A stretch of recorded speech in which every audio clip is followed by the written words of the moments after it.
Okay, Tom, little video recap from today's session, mate. So let's get you back to the beginning. So what are we observing? We're observing a shot which pretty much goes straight left, right? Not much curve on it, right? And we've got you hitting from your pitching wedge straight up to your driver. Very similar pattern with all the clubs that you got out, right? Just that straight left shot, right? So where's it coming from? Well, the path, you can see as you come down, as that club comes down, you can see it's above the red line, it's above the elbow plane line. You watch the club head coming through the shot. It's very slightly out to in, right? And then as you come down to impact from this position, we look at what the club's actually doing through impact. You can see the shaft's pretty much leaning straight up. And just after impact there, that club face really whips over, right? That closes. So it's coming from your path and also from your club face, your face to path relationship, right? So they're the two things that we need to work on, right? If you want to hit straighter shots. And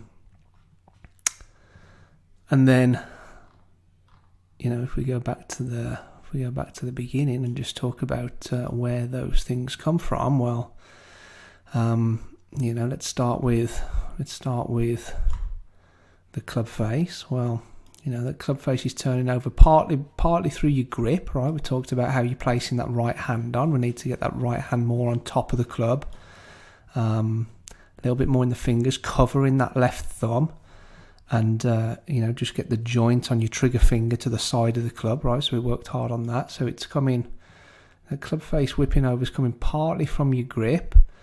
That's why it's turning over a little bit. But, you know, the big pattern we see with guys that turn the club face over too much is just not being turned out the way enough, right? So we stop you there at impact. You can see shoulders and hips very square. We want them turned out the way, right? We want them turned out the way. The other big one was just not getting over onto your left side enough, right? So that's where your miss hits were going to come from. So definitely as you come down to impact there, your hips aren't over your left foot enough. And then and that's why it looks kind of awkward as you come through there and your elbows start to separate. Yeah, and you can see the club face just whip over as the club comes out a little bit there. The exit point of the club is too high, right? Again, that's another trait you see with guys that don't turn enough. And obviously the face whipped over, right? So we're hitting it left. So anything with the club face closed is going to contribute to hitting it left. And anything with regards to causing you coming over the top a little bit, which produces the out to in path, is also going to contribute to you hitting it left, right? So if we then go back even further and talk about, well, how are you getting it there? Well, we spoke about just how much that right arm is bending in the takeaway, right? So you can see here, this right arm bent too much there with a very little turn, right? So you look at how much your shoulders have turned by the time you get into your takeaway position, P2, that's what we call that position. And there's very little turn, right? Very little turn. And that's why your elbows start coming apart. So, you know, when you come back in and have some golf lessons, we'll definitely work on, you know, maybe a ball between your forearms just to get you keeping your elbows closer together and increasing your turns as well. Because as we get up to the top, you've only turned about that much with your shoulders, right? The other thing that we pointed out was, as you go back, all that movement with your hips, right? So you can see how this left leg's kind of caved in. Now the issue there is not only have your hips moved away from the target, right? And we've got all this space in here where your left hip has moved away. The big thing there is the more you move your hips away from the target, at the top of the swing, you can't settle back on this left foot, on this left leg, right? Because your hips have moved this way laterally too much. The weight is too much over your right side, right? Now, if we want to get the weight over our left side at impact, because we know that's where all the pros get it to, for me, it doesn't make any sense moving your body, moving the centre of your hips or the centre of your shoulders away from the target. Okay, so that's certainly some. Will take a little bit of work, a little bit of coaching to build you a better lower body action, if you like. Right? If I pull up, I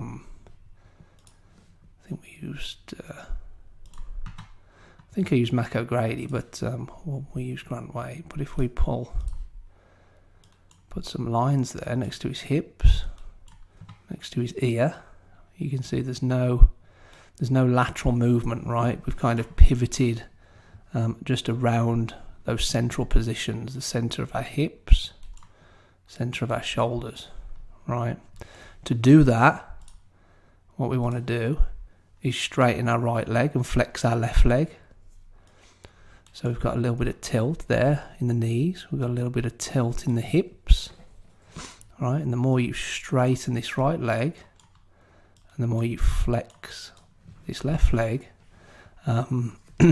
just the very function of that will help you stay centered, and then help you kind of settle and squat into your left leg.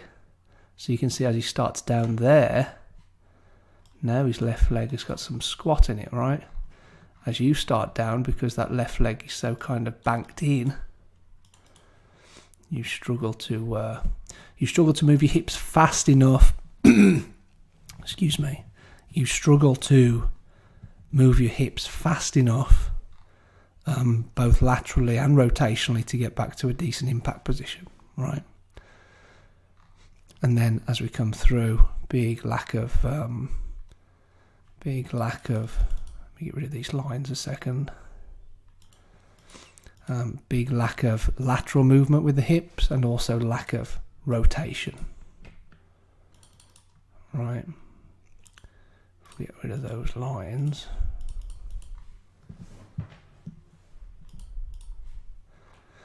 and then we look at his kind of, we call it P8 when your arm's parallel with the ground, right? So quite a few things stand out to me there.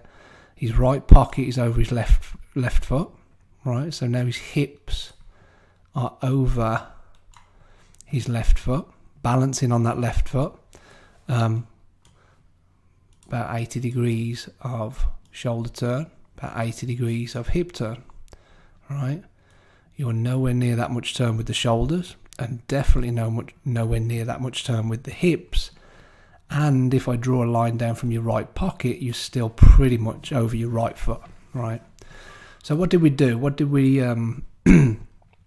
sort of exercises did we get you doing to try and emulate a better position, right? Well, we said, right, well, we got some issues on the backswing with the right arm bending. We got some turning issues on the backswing, right? We want to turn better, and that'll get our hand deeper. That'll help us come down more through the slot to affect the path. But most of all, I wanted you to just get used to balancing on your left foot, right? So you can see I'm just holding the foam noodle there to try and keep your head behind that line, behind that red line. But I'm just basically saying, right, well,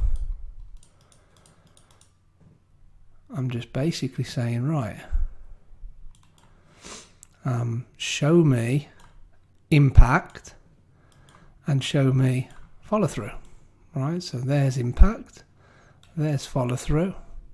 Now, a few key things stand out to me there. Number one, your right pocket is further forward, right? Not quite over your left foot, but certainly a massive difference to where you were, right?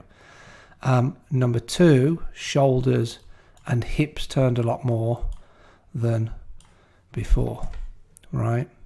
So that's where you start, mate. You want to hit better golf shots? Let's get you balancing on your left foot. Let's get your hips over your left foot. So you can not only strike it better and strike it further, but you'll also hit it straighter as well, because by you staying on your back foot, or keeping the hips, keeping the weight more over your back foot there, that's contributing to the path coming across the ball, but it's also contributing to your hips and your shoulders not turning, which then allows the club face to just whip over, right? We want to have turned out the way by the time we're at impact, about 20-30 degrees, right? There. So if I stop you just there, just past impact, and I stop you just there, again, hips, shoulders, hips, shoulders. Look at the difference, right? So look at where your chest is facing just after impact, whereas here your chest is facing straight at the ball. Okay, and then the drill was, well, show me some of those, and then balance, right? You know, we talked about making sure your back's bent back a little bit. You know, we worked on that, but you look at that finish on the left compared to where you are there. Massive difference. Look at the difference in turns.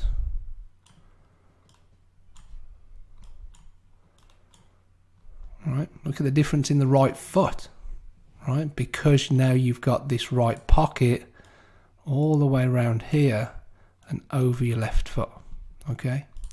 So that's where you start, mate, and build up the awareness doing that, build up the reps, and you'll start hitting some much better shots. If you have any questions, just by all means shoot me over an email. Thanks, Tom.